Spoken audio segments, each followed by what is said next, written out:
안녕하세요. 저는 올해로 30대 후반이 된 여자입니다. 연말이 다가오고 있는데 다들 따뜻한 시간 보내고 계신지 모르겠어요. 아직 제가 인생을 오래 살지는 않았지만 사람의 진심이 있는 그런 삶은 정말 행복한 것 같아요. 제 20대와 30대 중반은 그런 삶을 살지 못했었거든요.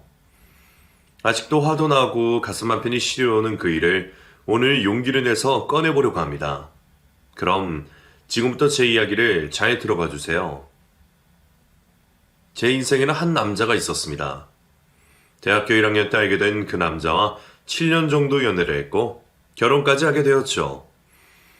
제 원래 이상형과는 약간 거리가 멀었지만 그래도 정말 많이 사랑했었어요. 그 남자를 처음 만난 것은 대학교 신입생 환영회에서인데요.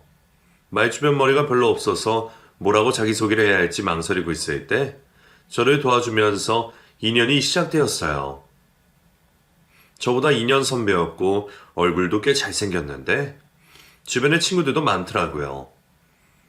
저희 과에 여자들이 많이 없어서 저보고 재미있게 자기소개를 하라고 했었죠. 근데 제가 시간을 끌면서 민기적거리고 있으니까 다른 선배들이 벌주를 마셔야 된다고 하면서 분위기를 몰고 가고 있었습니다. 그런데 그때 그 선배가 저를 도와주었어요. 야야, 무슨 벌주야, 벌주는. 신입생 환영이면 환영을 해줘야지. 너 뭐냐? 이런 거 제일 좋아하던 애가 갑자기 왜 그래? 웃기다, 정말. 웃기긴. 암튼, 자기소개만 얼른 하고 내려와. 이름 뭐라고? 김소희? 오케이, 접수. 저는 그 선배 덕분에 어색한 분위기를 모면하고 무사히 자기소개를 마칠 수 있었어요.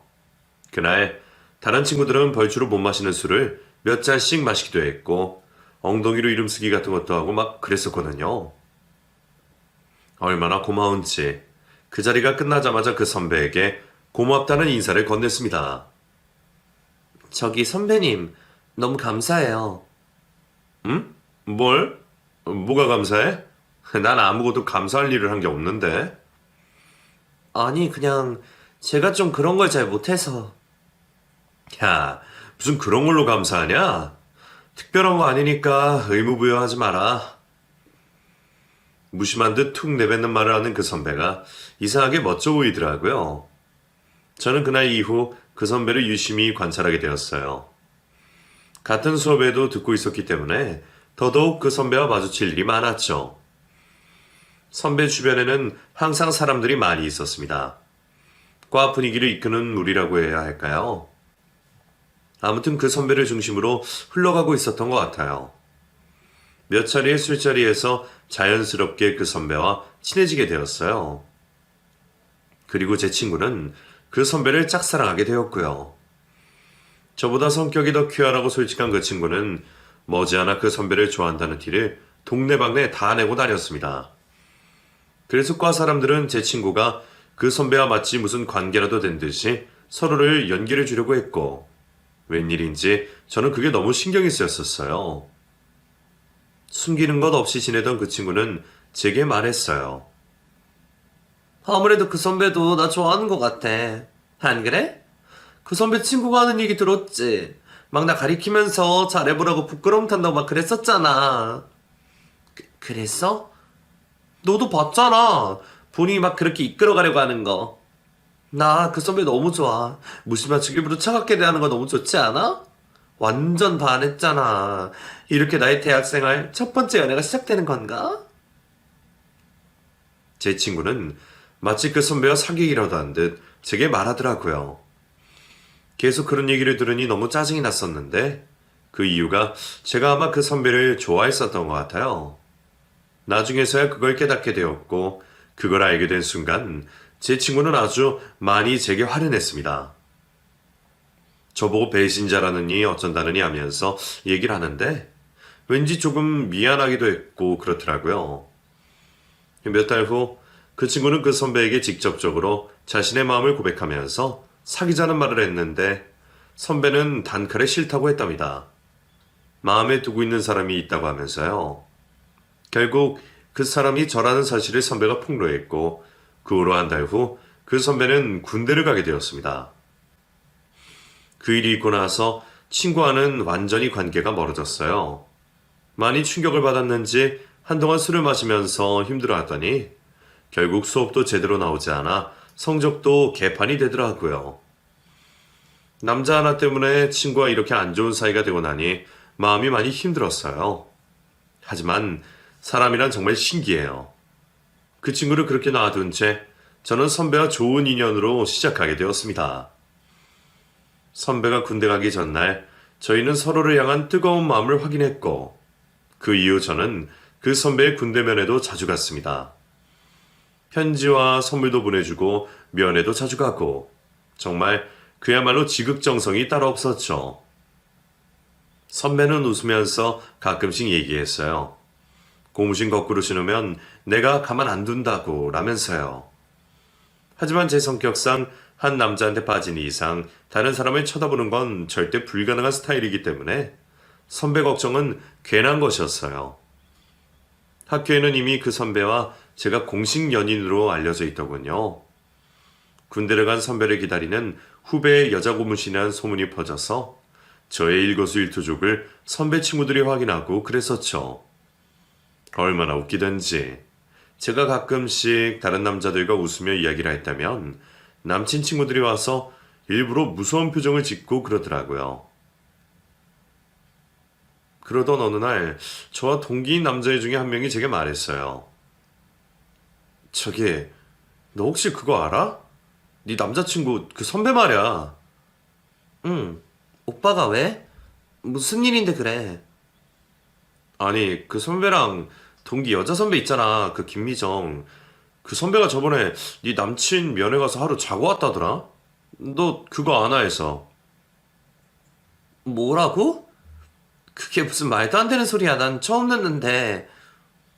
너 빼고 선배들 사이에서 둘 사이가 수상하다고 소곤소곤대는 것 같으니까 너 조심해. 제 친구의 말을 듣고 저는 너무 당황했어요. 워낙 선배가 인기도 많기도 했지만 그 선배를 좋아하는 여자 선배들도 몇몇 있었다고 들었었거든요. 그런데 남자친구 면회를 가서 자고 오다뇨. 정말 상상을 초월할 일이었죠. 너무 당황한 마음에 남자친구에게 전화가 오자 직접 대놓고 물어봤어요. 그랬더니 남친은 맞다고 얘기를 하면서도 아무 일이 없었다는 거예요. 오히려 버럭 화를 내면서 자신을 이상하게 보는 제가 더 이상하다고 했습니다. 저는 너무 화가 나서 당장이라도 그 여자 선배한테 쫓아가려고 했지만 또 막상 가서 따질 수 있는 성격도 아니었기에 혼자 마음속으로 끙끙 앓기만 했었네요. 저는 늘 그런 식이었어요. 어렸을 때도 말도 안 되는 억지를 부리면서 엄마한테 저를 나쁘게 얘기한 동생에게도 아무 말도 하지 못했었고 학교에서도 친구들이 제가 험담을 했다며 나쁜 식으로 몰아갔을 때에도 바보처럼 그냥 가만히 있었어요. 아니라고 당당하게 얘기도 못하는 제 자신이 답답하기도 했지만 일을 크게 만드는 것도 싫어서 참았어요. 제 성향을 생각해보면 약간 희생을 하는 그런 성향인 것 같아요. 이런 제 성향은 엄마를 많이 닮았습니다. 엄마는 아빠가 무슨 일을 하든지 아주 열심히 하시는 스타일인데 자신이 억울한 일을 당하거나 할 때에는 많이 참기도 하는 분이셨어요. 제가 보기에도 아빠가 잘못한 일이 있어도 크게 부풀리거나 하지 않고 그냥 혼자 술을 드시며 화를 참으셨습니다. 그런 모습을 꽤 자주 봤던 걸로 기억하고 있거든요. 엄마와 저는 세상에서 가장 친한 친구 같은 사이였습니다. 마트나 등산도 같이 갔고 사우나도 늘 함께 가는 너무나 가까운 모녀 시간이었죠. 가끔 보면 딸들이 크면서 엄마와 다투고 하는 경우도 있는데 저는 절대로 그런 적이 없었을 정도였으니까요.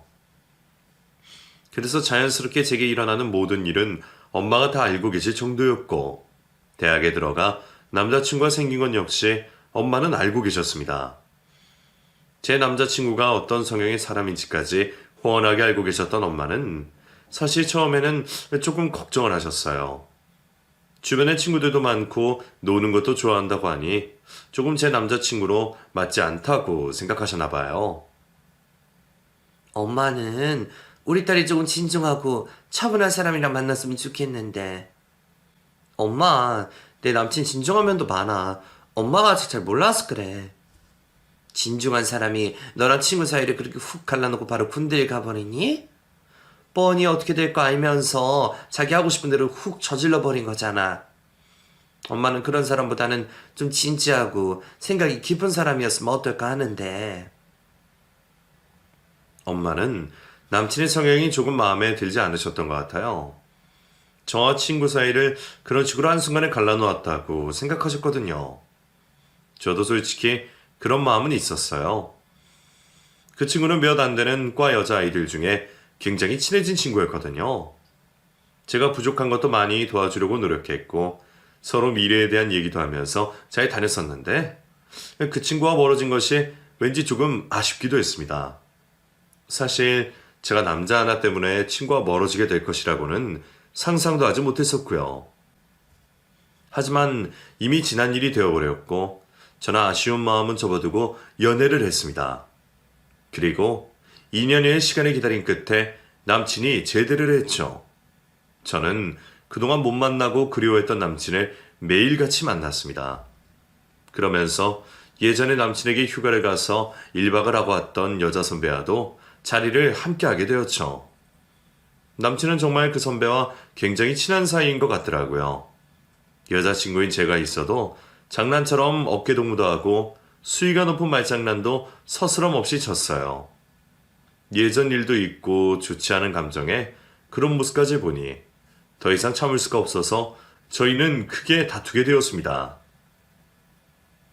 오빠, 아무리 친한 친구 사이라도 너무한 거 아니야? 내가 그 언니 때문에 신경 쓰는 거 뻔히 알면서 아까 술집에서도 어떻게 그럴 수가 있어. 야, 우리는 정말 그냥 진짜 친구라고. 뭐라고 더 해서 설명을 해야 돼? 아무 일도 없었다니까? 그냥 그때는 걔가 또 술이 취해서 몸을 못 가누니 집에 보낼 수가 없었어. 그래서 어쩔 수 없이 재운 거야. 그럼 그 겨울에 술이 취해서 정신도 못 차리는 친구를 두고 가버리냐? 그래도 싫어. 이건 어떤 여자로도 이해하지 못할 거야. 그러니까 오빠도 앞으로는 절대 그 선배랑 너무 친하게 지내지 마. 저희는 그렇게 크게 한번 다투었고 저는 그 이후로 남친 행동을 더욱 유심히 살폈습니다. 가만 보니 남친의 성향은 겉으로는 차가운 척을 하면서도 여자들을 뒤로 잘 챙겨주더라고요. 그래서 주변에 친구들도 많고 또 좋아하는 여자들도 있었던 것 같아요. 그러던 어느 날 또 제 동기 남자애가 의미심장한 말을 제게 하더라고요. 야, 너 저 선배랑 그렇게 꼭 계속 사귀어야겠냐? 사람 보는 눈이 그렇게도 없어? 뭐라고? 너는 꼭 그러더라. 왜? 내가 저 선배랑 사귀는 게 그렇게 싫어? 너한테 피해주는 것도 아니잖아. 그런데 왜 그래? 저번에도 그러더니. 남자는 남자로 보면 안다니까? 너 저 선배 친구들이랑 어디 다니는 줄 알아? 내가 본 것만 해도 한두 번이 아니라고. 너한테는 집에 간다고 해놓고 다른 데 다니고 이런 적이 정말 많다니까? 무슨 말도 안 되는 소리야. 나한테 그런 말 하지 마, 더 이상은. 우리 오빠 그런 사람 아니라고. 저와 동기 친구는 몇 번이나 제게 이런 식의 말을 했었습니다. 저는 그 자체가 너무 짜증이 났었어요. 도대체 왜 나한테 이런 말을 하는지도 모르겠고 괜히 남친과 제 사이를 헤어지게 만들려는 걸로 착각하고 있었어요. 하지만 정말 얼마 후 남친이 저를 속이고 친구들과 함께 나이트에 가서 여자들과 놀았다는 말을 또 다른 친구들로부터 들었습니다. 그날은 제게 몸이 좋지 않아서 집에 일찍 가서 쉰다고 얘기했던 날이었거든요. 큰 배신감에 쌓여있던 저는 너무 많이 화가 나서 남친과 헤어질 생각까지도 했던 것 같아요. 하지만 남친은 저를 찾아와 무릎까지 꿇고 빌었고 저는 또 거기에 넘어가게 되었어요. 제게 이 남자는 첫 남자이자 인생의 마지막 남자라고 생각했었거든요. 아마도 제가 남친을 너무 많이 좋아했던 것 같아요. 생각해보면 신입생 환영회 때부터 저는 남친을 주시하게 되었고 그때부터 마음이 점점 커졌었거든요. 한 사람한테 푹 빠져서 모든 것을 다해주는 제 성격상 저는 절대로 남친과 헤어질 수 없었습니다. 그 후에도 몇 번 이런 일이 있어서 저희는 많이 싸웠지만 항상 똑같은 패턴으로 저는 남친을 용서해 주었습니다. 한편으로는 남친이 이런 제 성향을 이용하는 게 아닐까 하는 생각까지도 들었지만 사랑이라는 것이 참 끊기가 힘들더라고요. 대학 졸업 후 저는 회사에 취직했고 남친은 임용고시를 본다며 교육대학원에 진학했어요. 대학원 학비가 워낙 비싸기 때문에 매일 알바를 하며 힘들게 학교를 다니는 남친을 보니 조금 마음이 신경 쓰이더라고요. 어떻게든 도움을 주고 싶은 마음에 식비라도 아껴야 할 것 같아서 저는 매일 새벽에 일어나 도시락을 싸서 남친에게 건네주었습니다. 다행히 제 회사와 남친의 대학원이 멀지 않은 곳에 있어서 제가 퇴근을 하면서 가져다 주는 것이 일상이 되었죠. 처음에는 도시락 하나에도 엄청 고마워하던 남친은 점점 시간이 지나자 제게 더 많은 것을 요구했습니다. 저기 혹시 이번 달에 나 돈 좀 빌려줄 수 있을까? 카드값이 좀 많이 나왔네. 어? 카드값? 오빠가 카드값이 많이 나올 일이 뭐가 있어, 학생이? 아니 뭐 친구 생일도 있고 그래서 좀 썼더니 50만 원만 빌려주라. 내가 꼭 갚을게. 이자까지 쳐서. 남친의 말에 저는 또 어쩔 수 없이 돈까지 빌려주곤 했습니다.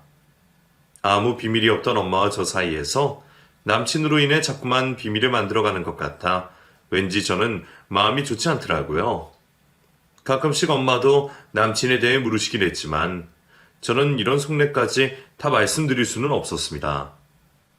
그 후로도 저는 남친의 주머니 사정이 걱정되어 수시로 몇만 원씩 용돈을 주었고 데이트 비용도 전부 제가 계산을 했어요.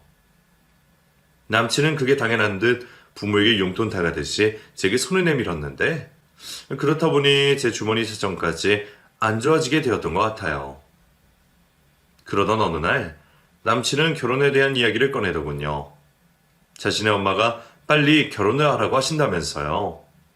하지만 남친은 그 당시 가진 것도 없었고 직장도 없는 상태였기 때문에 저는 망설였어요. 제 표정을 보던 남친은 제게 말하더군요. 왜? 싫어? 나랑 결혼하는 거 싫어? 언제는 나랑 평생 같이 살겠다면서. 아니, 그게 아니라, 오빠 지금 시험도 아직이고, 또 직장도 그런데. 너 사람을 이런 식으로 평가하는 거냐? 나 지금 돈 없고 직장 없다고 무시하는 거야? 임용고시만 붙으면 금방 선생님 되는 건데 그거 지금 못 참냐? 그동안만 네가 고생 좀 해주면 되지. 남친의 말을 들어보니 제가 또 너무 물질만을 생각하는 것 같기도 해서 마음을 돌리기로 결정했어요. 제 인생에 어차피 남친이 마지막이라고 생각했기 때문에 언젠가는 할 결혼이라는 생각도 했습니다. 결국 남친의 어머니께 인사를 드리러 가게 되었어요. 남친 어머니는 일찍이 저와의 관계를 알고 계셨기 때문에 제가 낯이 익는다고 하셨어요. 그러면서 제게 고맙다고 하며 조금만 고생하면 분명히 자신의 아들이 임용고시에 붙어서 선생님이 될 것이라고 했죠. 똑똑한 자기 아들이 대학원 석사까지 졸업장을 땄으니 저보고 조금만 뒷바라지하라고 대놓고 말씀하시기도 하셨습니다. 제 연봉에 대해서도 정확하게 물어보셨고 자신의 아들이 온전하게 시험 준비만 할 수 있도록 아이도 나중에 가져야 한다고 단호히 말씀하셨어요. 남친 어머니에게 인사를 드리고 난 후 친정엄마에게 모든 사실을 털어놓았어요.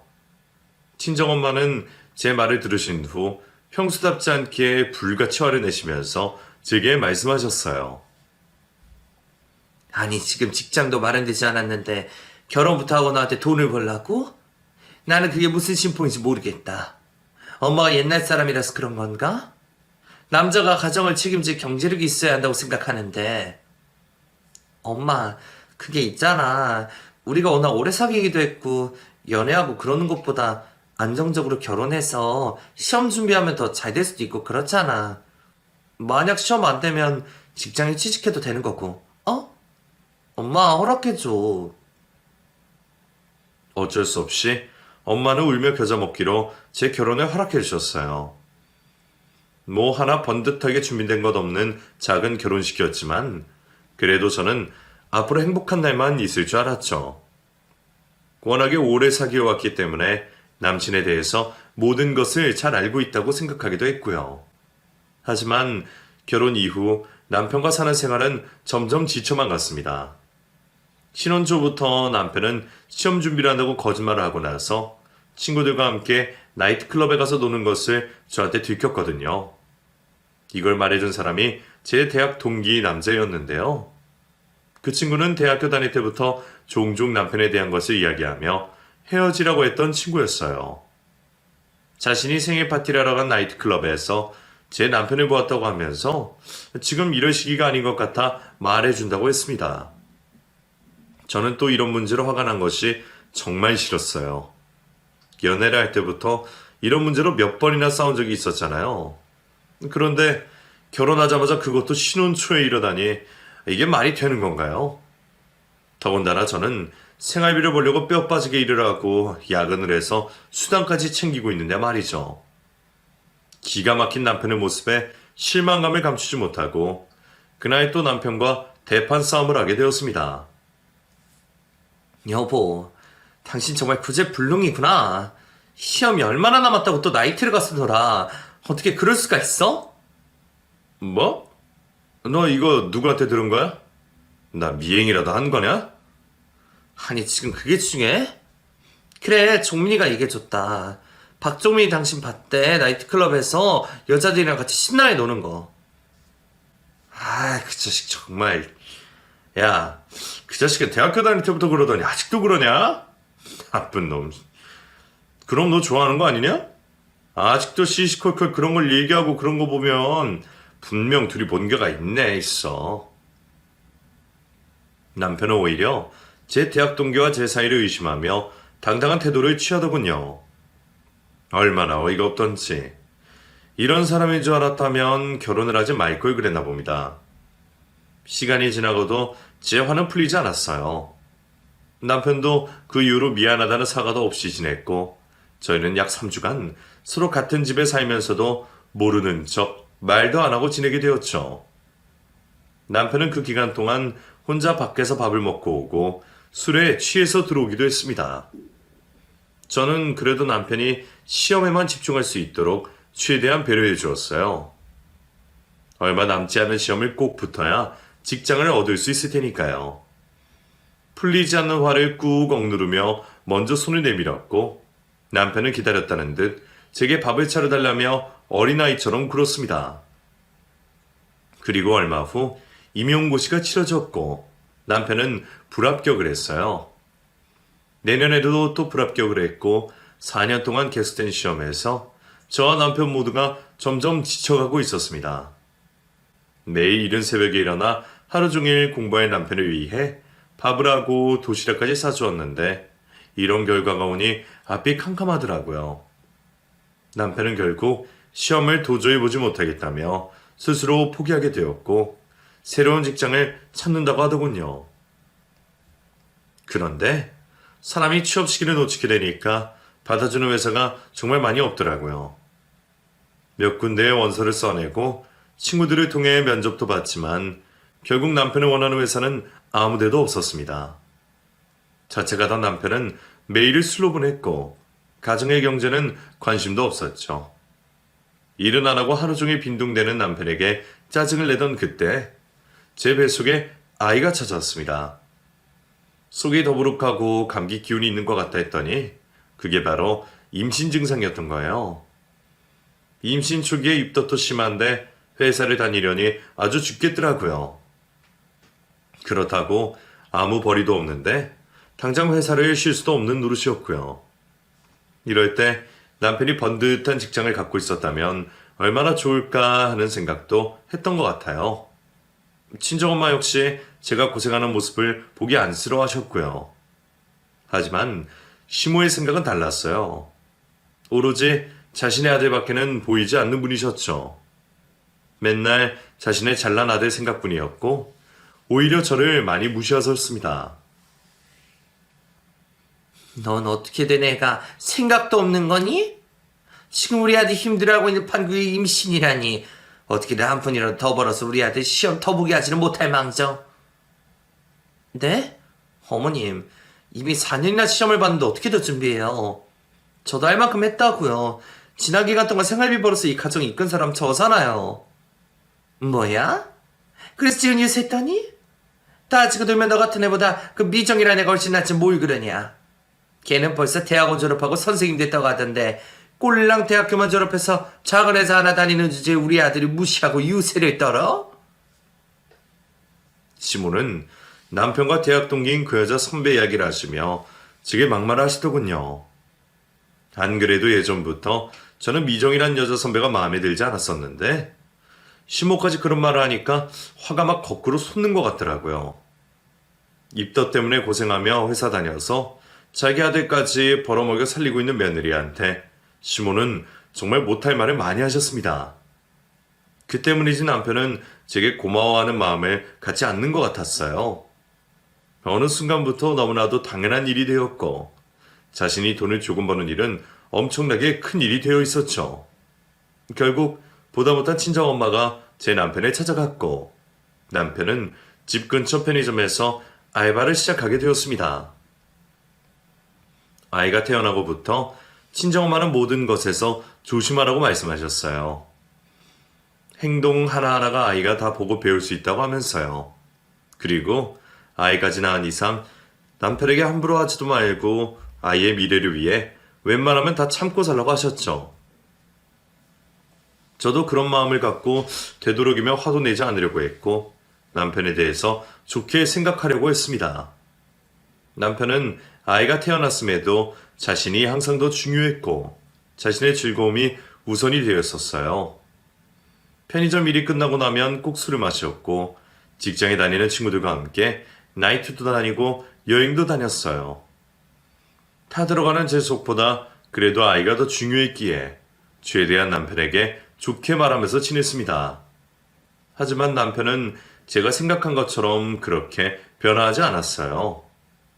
아이가 유치원을 다니던 어느 날 제가 그만 교통사고를 당했고 그 일을 통해 남편의 본 모습을 알게 되었죠. 그날은 남편이 밖에서 새벽까지 술을 마시고 있었는데 만취가 되어 제게 전화를 했더라고요. 야, 나 여기 어딘지 모르겠다. 얼른 나 찾으러 와. 네 남편 얼어 뒤지시겠으니까. 어딘데? 어딘지 알아야 데리러 갈 거 아니야. 보이는 거 말해봐. 앞에 뭐 있어? 아니면 지나가는 사람한테 물어서 알려줘봐. 지금 영하 10도가 넘는데 밖에서 왜 그러고 있는 거야? 아이, 몰라. 대충 여기 약국 있고 모텔도 하나 보이고. 아씨, 뭐야. 여기 도대체 어디야? 결국 저는 남편의 이야기인 것을 듣고 인터넷 지도까지 검색해서 찾아가게 되었어요. 평소에 거의 운전을 하지 않아 장롱면허였음에도 그날은 너무 추운 날씨였기 때문에 남편을 데리러 갈 수밖에 없었습니다. 새벽 시간에 너무 어둡고 해서 제대로 길을 찾는지도 모르고 막 달리고 있던 중 저는 그만 크게 교통사고가 나고 말았어요. 차선도 잘 보이지 않던 그날 누군가 제 차를 아주 심하게 들이받았던 거예요. 나중에 알고 보니 제 차를 박은 사람은 음주운전을 한 사람이었고 그 자리에서 뺑소니까지 쳤다고 하더군요. 저는 그 자리에서 정신을 잃었습니다. 그리고 한참 후에도 정신을 차리지 못했어요. 누군가 사고를 신고해서 저는 곧장 병원으로 실려가서 수술을 진행했지만 의식이 돌아오지 않았었나 봐요. 친정엄마에게 나중에 들은 말로는 제가 온 상태에 빠져서 중환자실에 있는 동안 정말 여러 가지 일들이 있었다고 하시더라고요. 병원에서 연락을 해도 남편은 연락이 되지 않았는데 나중에 알고 보니 혼자 모텔에 들어가 잠을 자고 있었고 제가 사고가 났다는 사실도 다음날 오후나 되어서야 알게 되었다고 해요. 그리고 초상집이 된 친정엄마와는 다르게 남편과 시모는 제가 마치 골칫덩어리라도 된 듯 대화를 나누었다고 합니다. 제가 온수 상태에서 희미하게 정신을 차렸던 그날 그 순간을 아직도 잊지 못해요. 친정엄마가 제 눈앞에 처음으로 보였고 눈물을 흘리며 기뻐하고 계셨어요. 제게 뭐라고 말씀을 많이 하셨는데 저는 잘 알아듣지 못하고 한참 후에나 알아들을 수 있었죠. 눈은 떴는데 온몸이 제대로 움직이지 않았고 말소리도 잘 들리지 않았습니다. 의사와 간호사들이 제 곁에 왔고 뭔가 검사라는 것은 정확히 기억을 해요. 몇 시간이 지나고 나니 서서히 제 몸이 자연스러워지기 시작했고 그때 친정엄마는 제게 녹음기를 가져오셨어요. 우리 딸, 엄마는 정말 우리 딸이 행복하길 바래. 근데 그러려면 이걸 꼭 들어야 할 것 같다. 엄마가 바보 같았어. 그냥 참는 것이 행복한 게 아닌데 말이야. 엄마, 울지 마. 우리 딸, 마음의 준비 단단히 알고 들어봐. 이놈들이 무슨 말에 짓거리는지. 친정엄마는 녹음기의 버튼을 누르셨고 그 속에서 시모와 남편이 하는 이야기가 들렸습니다. 시모는 혀를 쯧쯧 하시면서 앞으로도 계속해서 시험을 봐야 하는데 돈은 누가 보냐는 식의 말씀을 하시며 결혼하고 되는 일이 없다고 하셨죠. 그러자 그 다음부터 나오는 이야기는 정말 제정신으로는 들어주기 힘든 말이 이어졌습니다. 아이씨, 그러게 말이야. 차라리 빨리 뒤지려면 빨리 뒤져야지. 이게 뭐야. 이 병수발을 다 누가 해? 똥기저귀 갈아야 되는 거 아니냐고. 짜증나. 미쳤니? 지 엄마가 있는데 왜 그걸 네가 해? 병수발 같은 소리 하지도 마라. 얘 역겹다, 역겨워. 조금 더 기다려보고 이혼 바로 해버려. 보험 들어놓은 거 잘 확인해보고 받을 거 다 받고. 미정이는 아직 결혼 안 했다고 했지?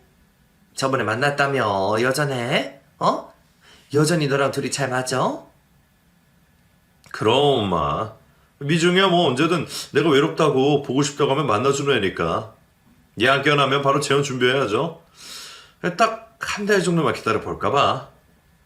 그래. 혹시 모르니 보험 들어오는 거 싹 정리해서 확인해보고. 알았지?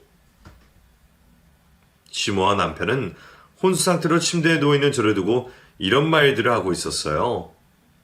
얼마나 기가 막히고 황당하든지 속에서 천불이 막 끓어올라서 심장이 터져버릴 것 같더라고요. 저는 그 자리에서 일어났어요. 완벽하진 않았지만 그래도 제 몸을 온전히 지탱할 수는 있었거든요. 씩씩대며 자리에 일어나니 친정엄마가 저를 부축하며 말씀하셨죠. 내가 얼마나 소중하게 키운 내 딸인데 감히 그것들이 내 딸을 이렇게 취급해? 엄마가 해줄게. 엄마가 더 용서 못해. 그것들 내가 가만히 안 둘 거야. 아주 쓰레기 같은 것들. 엄마, 나 더 이상 안 참아도 되는 거지? 그런 거지? 우리 서연이 내 딸 괜찮겠지? 그럼 그런 쓰레기하고 같이 사느니 차라리 없는 게 나아. 우리 서연이 너 닮아서 속도 깊고 의젓한 애야. 엄마 마음 충분히 다 이해해 줄래라고. 그러니까 우리 딸은 다른 생각하지 말고 오로지 그놈 헤어질 생각만 해. 엄마가 도와줄게. 저는 그렇게 친정엄마와 굳은 결심을 했고 곧이어 남편을 찾았어요. 제가 깨어났다는 얘기를 듣고도 전화만 하고 병원에 오지도 않는 인간이 일하는 편의점으로 찾아갔죠. 그래, 너 이놈 잘 왔다. 잘 만났어. 이런 버러지 같은 인간. 너 오늘 죽어봐라. 너 죽고 나 죽자. 친정엄마는 제 남편을 보자마자 멱살을 잡아 흔들며 이성을 잃으셨습니다. 아니, 이거 왜 이러세요? 정말 이거 놓으세요. 정말 뭐야 무식하게. 그래 이놈아, 나 무식하다. 내가 말했지. 제발 가족에 충실하라고. 한 번 기회를 줬잖아. 적당히 하고 집에 충실해야지. 다른 인간은 몰라도 너는 그러면 안 되지. 우리 딸이 너 시험 뒷바라지 한다고 그 개고생을 했는데 네가 어떻게 이래? 이 벌레만도 못한 인간아. 남편은 친정엄마의 손을 확 뿌리치면서 인상을 쓰더라고요. 그러면서 제발 이성적으로 배운 사람답게 행동을 하라는 말까지도 서슴지 않았습니다. 얼마나 어이가 없고 황당하던지 저는 그대로 몸을 날려 남편의 멱살을 잡았어요. 네가 이러고도 사람이야? 네가 이러고도 인간이야? 뭐가 어쩌고 저째? 너 녹음기에 다 들어있어. 증거들. 그년이랑 아직도 만나서 바람도 피우냐? 너 군대 갔을 때 같이 잤던 년? 너 같은 인간은 내가 아주 요절을 내버릴 거야. 아이씨, 이것들이 모녀상으로 뭐 하는 짓이야? 여기 내 일터라고 안 보여? 명예훼손으로 신고한다. 그리고 동금기는 또 뭔 소리야? 몰래 그런 짓까지 했냐? 아이, 나 정말 황당했어. 그래, 명예훼손이고 나발이고 신고해라. 나도 같이 신고할 거니까. 너 내가 대학 동기들한테 다 퍼뜨릴 거야. 이 나쁜 놈아. 내가 대학교 때부터 너한테 어떻게 해줬는데. 야, 웃기고 자빠졌네. 네가 좋아서 한 거잖아. 도시락 사주고 용돈도 주고 한 거. 그거 다 네가 나 좋아서 준 거 아니야? 지가 좋아서 해놓고 이제 와서 왜 난리야? 남편의 뻔뻔한 말에 어이가 없고 정말 기가 막혔어요. 그러면서 오히려 제가 대학 동기인 친구와 불륜 관계가 아니었냐면서 따져 묻더라고요. 저는 그 자리에서 당장 제 친구에게 전화를 걸어 전혀 사실이 아니라는 것을 확인시켜 주었고, 오히려 그동안 남편이 나이트클럽에서 부킹을 한 여자들과 어우러져 놓고 모텔까지 갔다는 것을 듣게 되었어요. 남편은 말도 안 되는 모함이고 거짓말이라면서 저와 친정엄마, 그리고 전화기 너머 속 제 대학 동기 친구에게까지 쌍욕을 했고, 결국 편의점에 계신 사장님이 나서서 정리를 해주시기에 이르렀습니다. 모든 내용을 듣고 있던 편의점 사장님마저 남편을 향해 너무하다고 이야기를 하시면서 내일부터 나오지 말라고 자르더군요. 얼마나 쓰레기 같았으면 생판 모르는 남이 그렇게까지 했을까요? 정말 부끄러웠습니다. 이런 남자와 그렇게 긴 시간을 함께 했다는 것이 너무나도 치욕적이었어요. 제가 아직 몸도 좋지 않은 상태였는데 너무 무리를 해서인지 머리가 핑 돌면서 그 자리에서 쓰러졌고, 잠시 뒤 깨어보니 병원 침대에 누워 있었어요. 깨자마자 저는 눈물이 너무 많이 났어요. 좀 전에 일어났던 그 일이 마치 다 꿈이었으면 좋겠다 싶더라고요. 잠시 뒤 남편에게 모든 이야기를 들은 시모가 병원에 찾아왔습니다. 아이고, 무식한 옆에네가 정말.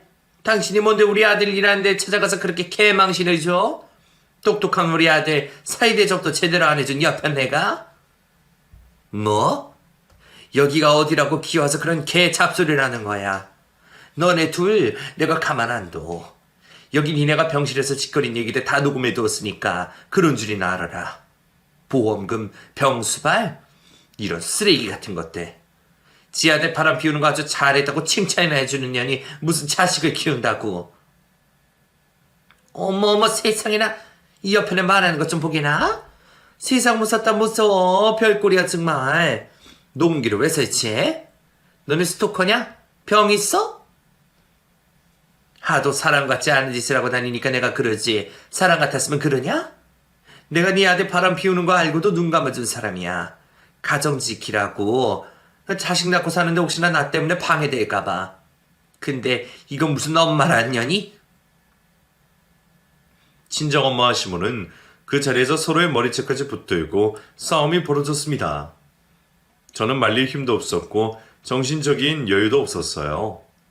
병원 관계자분들이 두 사람을 말리느라 꽤 고생을 한 것 같아요. 저는 일단 심신의 안정을 취했고, 그날 저녁 병원으로 제 대학 동기가 찾아왔습니다. 이런저런 사정을 들은 후 친한 변호사를 소개시켜 주었고, 저는 바로 상담을 통해 이혼 소송을 진행했어요. 결혼 기간 동안 수입도 거의 없었는데다가 바람까지 피우고 혼수 상태에 빠진 부인을 두고 그런 말까지 했으니 당연히 제게 유리한 상황이 되었습니다.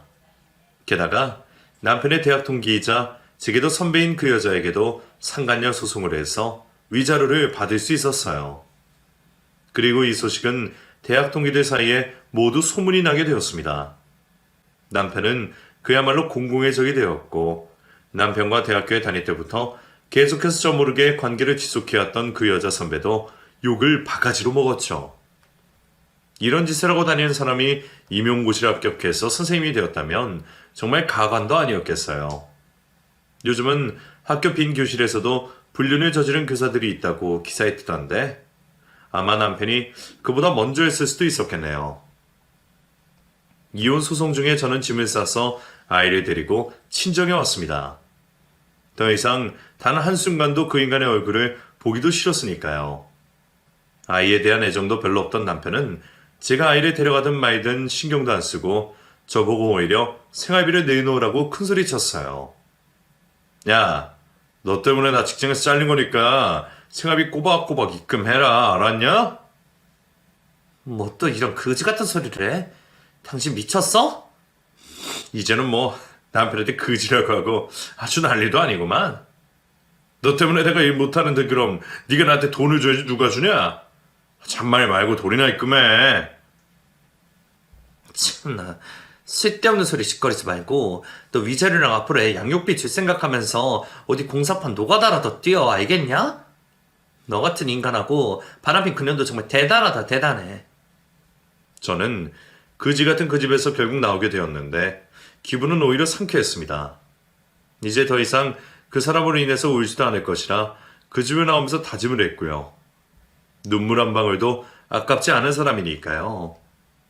그 후로도 전화와 문자로 제게 욕설을 퍼붓던 시몬은 결국 증거 제출을 하게 되어 벌금형에 처해지게 되었습니다. 곧 죽어도 자기 아들이 최고라던 사람이니 앞으로 아들 데리고 행복하게 잘 살겠죠 뭐. 결국 저는 혼자가 되었습니다. 대학교 신입생 때부터 연애해서 결혼한 제 인생의 유일한 남자와 완벽하게 분리가 되었어요. 그동안 연애를 하면서부터 계속 참고만 있던 것이 지금 와서 생각해보니 억울하긴 하네요. 차라리 그때 빨리 그 사람의 성향을 파악하고 헤어졌으면 좋았을 것을. 혼자가 된 저는 친정의 도움을 받으며 잘 살고 있어요. 회사에서 복직해서 사는 것보다 제가 하고 싶은 일을 하면서 살라는 엄마의 말씀에 저는 회사를 퇴사하고 애견 미용사 자격증을 취득했어요. 몇 년 후 근사한 샵을 차려서 아이에게 멋진 엄마의 모습을 보여주고 싶거든요. 다행히도 아이는 아빠 없이도 잘 커주고 있습니다. 애초에 아빠가 별로 많은 애정을 주지 않아서인지 많이 찾지도 않네요. 그런 딸을 보며 하루하루를 행복하게 살아가고 있어요. 앞으로도 저희 3대 모녀에게 행복한 날만 있기를 간절히 바라보며 이 글을 마치겠습니다. 끝까지 사연 전체에 붙이신 분들 감사드려요.